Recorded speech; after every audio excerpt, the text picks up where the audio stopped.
Welcome to History in Small Scale and the Alamo as it may have been. This is the very first diorama that I worked on many years ago, back in about 2013, 2014. It's a diorama of the events surrounding the Battle of the Alamo as it may have been. And in putting this diorama together, we had an opportunity as a family to go down and visit the Alamo Shrine in San Antonio, Texas, but then also to be able to go outside of the city of San Antonio, about 2.5 hours away, is a small little town called Brackettville, Texas. And that's where John Wayne's Alamo set from his Alamo movie, filmed in 1960. At the time that we were there, it was still able to be seen by tourists. And so we had a chance to go down and see what the Alamo Fortress actually looked like.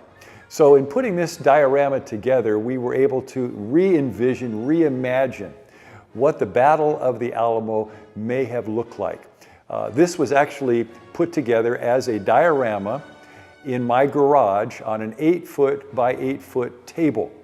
And so we were able to recreate and purchase the figures that we used in the construction of this diorama.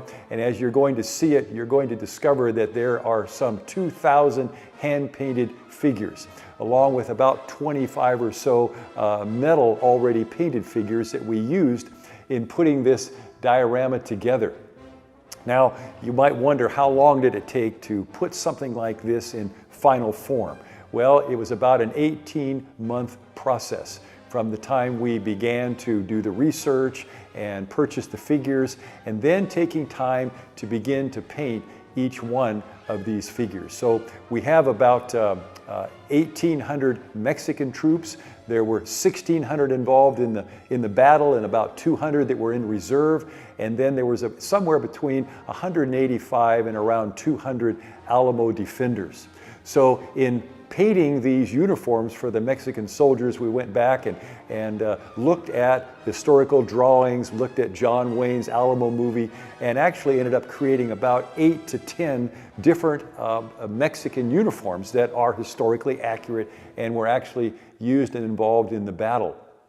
As you look at the actual layout of the fortress itself, you'll notice that it is patterned after the Alamo that was used in the John Wayne movie, and the key ingredient of that was that where the long barracks are, the 2-story section of building, at the end is Travis's headquarters, which was not in the actual Alamo, but was in the movie. And so you'll see it with a stairway going up the front, and that was Travis's headquarters in the actual Alamo movie of John Wayne.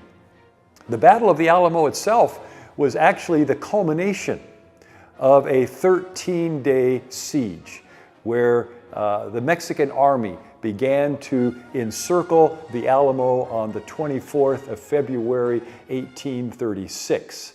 The siege went on for 13 days, and the final attack occurred in the early morning hours of March the 6th, 1836. After an all-night cannon bombardment, the cannons finally fell silent. And suddenly, out of the darkness of the early morning hours, could be heard the cry, "Viva Santa Anna! Viva Santa Anna!" as the Mexican troops began to charge the walls of the Alamo. It was 5 a.m. It was still dark.